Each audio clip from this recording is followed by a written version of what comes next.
আপনি নাম দেবেন পিসি ভাইপোর চপের দোকান, আমরাও নাম দেব রাকেশ বেড়া জুলফিকার ভাই ভাইয়ের চপের। চলন্ত সিঁড়ি লাগাচ্ছে ভাইপো ব্যানার্জি বাড়িতে। আমার এই আমডাঙ্গার মানুষের ট্যাক্সের টাকায়, পশ্চিমবঙ্গের মানুষের ট্যাক্সের স্বাস্থ্য পরিকাঠামোর উন্নয়নের জন্য আমডাঙ্গার স্বাস্থ্য কেন্দ্রটাকে সুপার স্পেশালিস্ট করতে হবে। এই আমডাঙ্গায় একটা ইউনিভার্সিটি করতে হবে, আমডাঙ্গায় আলিয়া ইউনিভার্সিটির ক্যাম্পাস তৈরি করতে হবে। আমরা এমন বিধায়ক চাই না যার জন্য গোটা আমডাঙ্গার মাথাটা এ রাজ্যের দরবারে। শেখ ব্যানার্জি যেদিন কলকাতা হাজরার মোড়ে বা ডেকার্স লেনের সামনে ফাস্টফুডের দোকানে চপ ঘুগনির দোকান করে যদি বসতে পারে, আমি জুলফিকার মণ্ডল বলছি আমার সহযোদ্ধাদেরকে নিয়ে কর্মসংস্থান দাবি করব না, আমি চপের দোকান। যদি এই মাইকের আওয়াজ, আমার গলার কণ্ঠস্বর যদি তৃণমূলের কোনো নেতৃত্বর কানে গিয়ে পৌঁছায়, তাহলে আমার কথাটা শুনে রাখুন। জুলফিকার মণ্ডল প্রকাশ্য স্টেজ থেকে বলে যাচ্ছে, আপনি আপনার দলের সুপ্রিমোর কাছে খবরটা পৌঁছে দেবেন এবং বিধায়ক রফিকুর রহমানের মাধ্যমে, এমপির মাধ্যমে পৌঁছাবেন। যদি মাননীয় মুখ্যমন্ত্রীর মমতা ব্যানার্জির ভাইপো নামে যিনি পরিচিত অভিষেক ব্যানার্জি যেদিন কলকাতা হাজরার মোড়ে বা ডেকার্স লেনের সামনে ফাস্টফুডের দোকান চপ ঘুগনির দোকান করে যদি বসতে পারে, আমি জুলফিকার মণ্ডল বলছি আমার সহযোদ্ধাদেরকে নিয়ে কর্মসংস্থান দাবি করব না, আমি চপের দোকান দেব।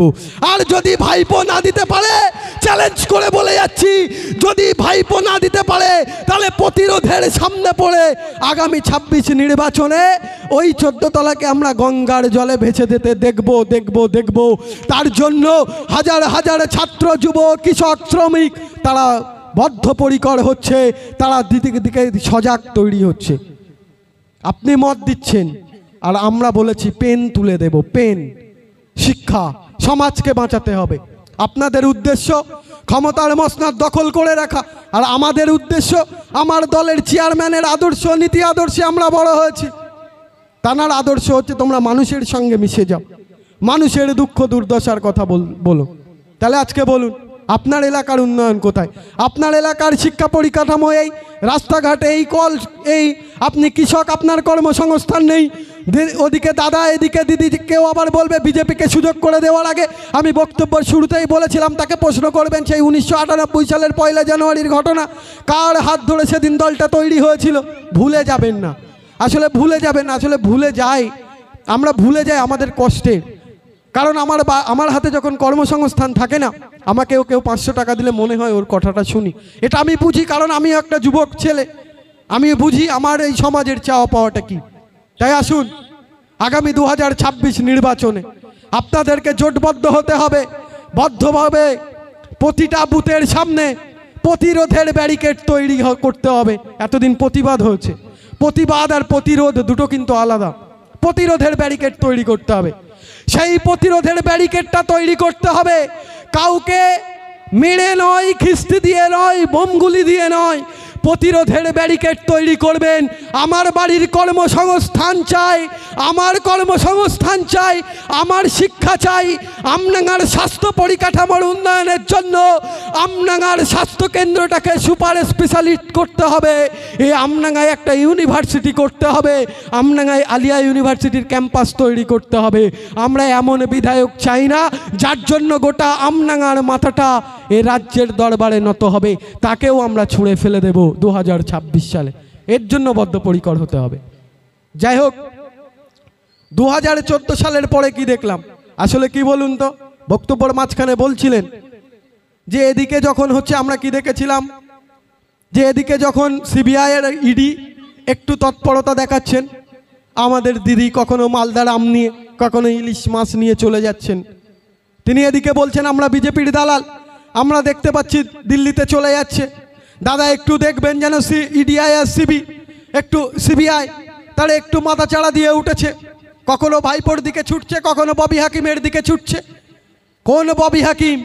আজকে মাননীয় মুখ্যমন্ত্রী মমতা ব্যানার্জি যিনি বলছেন ওয়াকআপ নিয়ে যদি আন্দোলন করতে হয় আপনাকে আন্দোলন করতে দিল্লিতে যেতে হবে। আরে দিল্লিও ভারতবর্ষের, এ পশ্চিমবঙ্গেও ভারতবর্ষের মাটি। মাননীয় মুখ্যমন্ত্রী মমতা ব্যানার্জি যদি গ্যারান্টি দিতে পারে যে ওয়াকআপ কানুনটা ভারত সরকার চালু করেছে সেটা শুধুমাত্র দিল্লির জন্য সীমাবদ্ধ, দিল্লির জন্য সীমাবদ্ধ, তাহলে আমডাঙ্গা আমডাঙ্গায় এ পশ্চিমবঙ্গে আন্দোলন হবে না, কিন্তু তারা যে আইনটা করছে সে আইনটা গোটা ভারতবর্ষের জন্য। তাই ভারতবর্ষের জন্য, আমার বাপদাদার রেখে যাওয়া সম্পত্তির জন্য এ আমডাঙ্গা সহ, এ আমডাঙ্গা বিডিও অফিস কাছারি সহ গোটা পশ্চিমবঙ্গ তথা ভারতবর্ষে আন্দোলন হবে। যদি মাননীয় মুখ্যমন্ত্রী মমতা ব্যানার্জির কিছু করার থাকে সেদিন করবে, আর তার জন্য যদি জীবন দিতে হয় সর্বপ্রথম সারিতে জুলফিকার মণ্ডল দাঁড়িয়ে থাকবে, গুলি চালাবে। বলেছেন না যে গুলাগুলি করবেন না, যদি সব থেকে বড় শত্রু কেউ হয় আমি হব। তাই সেই সব থেকে বড় শত্রু মমতা ব্যানার্জির সম্মুখীন হতে আমি রাজি আছি। বলবেন এতটা অঞ্চলের নেতৃত্বদেরকে। আজকে বলুন 2014 সালের পর থেকে যিনি 2 কোটি বেকার যুবকের কর্মসংস্থান প্রতি বছর দেবে বলেছিলেন, কি দেখতে পেলাম? তিনি ক্ষমতায় আসার পরে লালকেল্লাকে লিজ দিয়ে দেওয়া হয়েছে। আপনারা খবর রাখেন কাদের রেখে যাওয়া সম্পত্তি? তাজমহলকে লিজ দেওয়া হচ্ছে। কাদের রেখে যাওয়া সম্পত্তি? আমার আপনাদের রেখে যাওয়া সম্পত্তি, আমাদের পূর্বপুরুষ মুসলমানদের রেখে যাওয়া সম্পত্তি। কোন ওয়াকফ সম্পত্তি? তারা আদানি আম্বানিদের হাতে তুলে দিতে চায়। আমার আপনার বাপদাদার রেখে যাওয়া সম্পত্তি। তো আজকে বলুন, যদি আপনার বাড়ির 1 ইঞ্চি জমির জন্য আপনাদের ভাইয়ের ভিতরে যদি বিভেদ তৈরি করতে পারে এই তৃণমূলের সরকার, আর আমার আপনার বাপদাদার রেখে যাওয়া পৈতৃক সম্পত্তি তারা দখল করে নেবে, আর সেটাকে আপনি বাড়িতে বসে সহ্য করবেন না, তার জন্য আপনি রাস্তায় নামবেন। আপনাকেই ভাবতে হবে, আপনাকে ভাবতে হবে। তার বাবার সম্পত্তি নয়। কোন ববি হাকিমের কথা বলছিলাম? যে ববি হাকিম ওয়াকফ সম্পত্তির 5 বিঘা জমি দখল করে রেখেছে, সেই ববি হাকিম কাদেরকে বিশ্বাস করে বিধানসভায় পাঠিয়েছিলেন? নাম ধরে ধরে বলছি। যদি মিথ্যা হয় আমার কাছে আসবেন, যদি মনে হয় এই কথাটা মিথ্যা, আমি প্রমাণ না দিতে পারলে যে সাজা এ আমডাঙ্গা সহ এ রাজ্যের মুখ্যমন্ত্রী মমতা ব্যানার্জি দেবে মেনে নেব। কিন্তু বলুন কি বললাম? ভাইপো যদি চপের দোকান দিতে পারে, জুলফিকার মণ্ডল রাকেশ বেড়াও চপের দোকান দেবে। আর ভাইপো যদি বাড়িতে চলমান সিঁড়ি লাগাতে পারে, তাহলে এই আমডাঙ্গার মানুষ যে রাস্তা দিয়ে হেঁটে যায় সে রাস্তাটা ভাঙা কেন থাকবে? চলন্ত সিঁড়ি লাগাচ্ছে ভাইপো ব্যানার্জি বাড়িতে।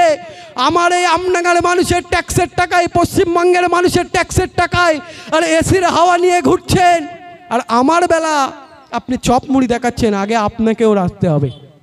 আপনি নাম দেবেন পিসি ভাইপোর চপের দোকান, আমরাও নাম দেব রাকেশ বেড়া জুলফিকার ভাইয়ের চপের দোকান। না হলে গোটা পশ্চিমবঙ্গের মানুষ চপের দোকান দেবে না। শিল্পের ব্যবস্থা করতে হবে, কর্মসংস্থানের ব্যবস্থা করতে হবে।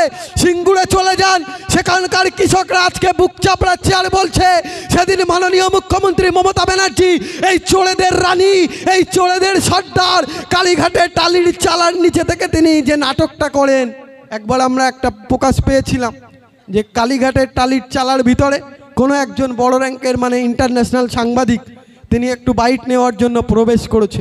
বলছে আমি ঢুকে দেখতে পেলাম, আসলে আমরা উপর দিয়ে যেটা দেখতে পাই তার কথাটাই বলছি।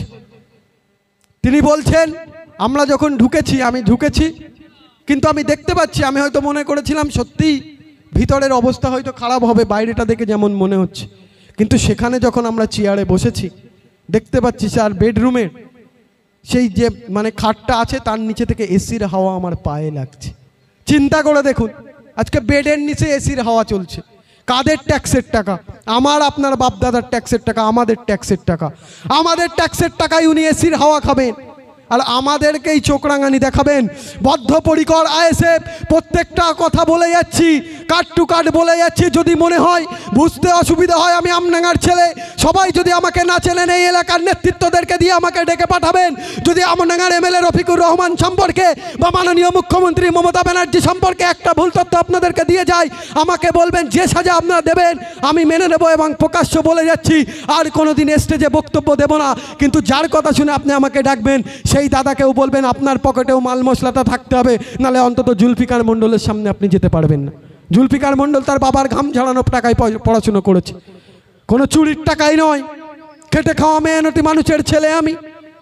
আমার শিক্ষাগত অর্জনের পিছনে কারুর চুরির টাকা নেই। তাই আমার সম্মুখীন হতে গেলে আমি মাননীয় রফিকুর রহমান সহ বাংলা সিএমকেও বলছি, আমার সম্মুখীন যদি হতে হয় আপনার পকেটে মাল মশলা থাকা দরকার। কালীঘাটের থেকে শিক্ষা নিয়ে এসে আমার সম্মুখীন হতে পারবেন না, পারবেন না। তাই বলেছিলাম সেদিন দুটো কথা এমএলএর গায়ে লেগেছিল, ওই শিক্ষাগত যোগ্যতা। আমি কিন্তু তাকে শিক্ষাগত যোগ্যতা নিয়ে প্রশ্ন করিনি। আজকে বুকে হাত দিয়ে বলুন, 294টা বিধায়কের ভিতরে যদি আমডাঙ্গার বিধায়ককে কেউ বলে, আর গোটা ওই নিউজ পেপারটা পশ্চিমবঙ্গের প্রত্যেকটা মানুষের হাতে যখন পৌঁছায়, সেখানে যখন আমডাঙ্গার নামের পাশে এমন একটা লেজে গোবরে শব্দ উল্লেখ হয়, আমি আমডাঙ্গার মানুষ হিসাবে সেদিন আমার মাথাটা লজ্জায় হ্যাট হয়েছিল। তাই বলেছি, এক কান কাটা তারা রাস্তার ধার দিয়ে যায়, আর তৃণমূলের 2 কান কাটা, তারপরেও এরা রাস্তার মাঝখানে দিয়ে যায় আর মাঝে মধ্যে বলে জয় বাংলা জয় বাংলা। আর এখন নতুন স্লোগান এসেছে, দিল্লিতে দাঁড়িয়ে দাদা বলছেন জয় শ্রীরাম, আর বাংলার মাটিতেও নতুন করে তৈরি হয়ে গেছে জয় জগন্নাথ।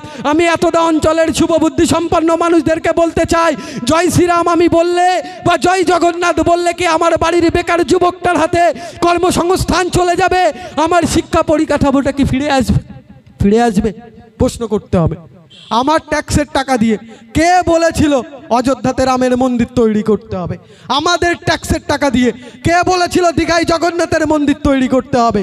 কে বলেছিল মাননীয় মুখ্যমন্ত্রী মমতা ব্যানার্জি তার বাপদাদা 14 পুরুষের রেখে যাওয়া সম্পত্তি বিক্রি করে তাই দীঘাতে জগন্নাথের মন্দির তৈরি করেনি?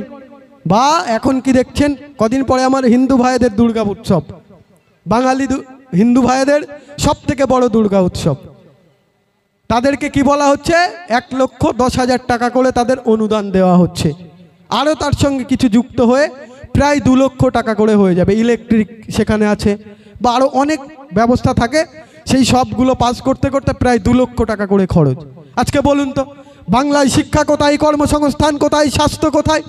আপনি এতটা অঞ্চলের মানুষ, আপনার একটু সামান্য লুজ মোশন হলে আপনি আমডাঙ্গার হাসপাতালে গেলে কি দেখতে পাই? যে আপনাকে সঙ্গে সঙ্গে ডাক্তার শোনার আগেই যে 2 বার লুজ মোশন হয়েছে কি 3 বার, সঙ্গে সঙ্গে রেফার করে দিচ্ছে, আপনাকে বারাসাত ছুটতে হবে। তাহলে চিন্তা করে দেখুন কোন উদ্দেশ্য, কি কারণে আপনি ট্যাক্স দিচ্ছেন? আপনার ট্যাক্সের টাকায় যেন আপনি আপনার সুচিকিৎসাটা আমডাঙ্গার হাসপাতালে গিয়ে পান, তার ব্যবস্থা মাননীয় রফিকুর রহমান করতে পারেনি। তাই বলেছিলাম যে মাননীয় রফিকুর রহমান যদি আমডাঙ্গার কথাটা একবারও বিধানসভায় উল্লেখ করতেন। আসলে তিনি বিধানসভার, আমি আজও বলছি, তিনি বিধানসভার কটা গেট সেটাই হয়তো জানেন না, তাই তিনি এই প্রশ্নগুলো করতে পারেন না। এতটা অঞ্চলের মানুষকে বলবো, আপনার বাড়ির কর্মসংস্থান, আপনার বাড়ির স্বাস্থ্য, আপনার বাড়ির আমার সেই ছোট ছোট ভাই বোনের নিরাপত্তা, আজকে বুকে হাত দিয়ে বলুন, আপনি এতটা অঞ্চলের আমার যে সকল বাবা কাকারা আছেন বা আমার বোনগুলো যে সকল ভাইয়েরা আছেন, যখন আপনার বাড়ির সন্তানটা, আপনার বাড়ির বোনটা এই চানকিয়া মোড়ের মাথাতে হয়তো টিউশন পড়তে যায় বা কেউ বিডি অফিসে, কেউ পদ্মলাভপুরে টিউশন পড়তে চায়, আপনি বাবা মা হওয়ার পরে আপনি বুকে হাত দিয়ে বলুন 2011 সালের পরে আমার বাড়ির বাচ্চাটা, আমার সেই বোনটা বা আমার সেই কন্যা মেয়েটা যখন টিউশন পড়ার জন্য পদ্মলাভপুরে যায়, যতক্ষণ না পর্যন্ত সেই মেয়েটা আপনার বাড়িতে এসে পৌঁছায় ততক্ষণ আপনি মা বাবা হয়ে আপনি বাড়িতে নিশ্চিন্তে থাকতে পারেন? পারেন না। তার কারণটা কি বলুন তো? আজকে ধর্ষণের পিছনেও রেট লাগিয়ে দেওয়া হচ্ছে।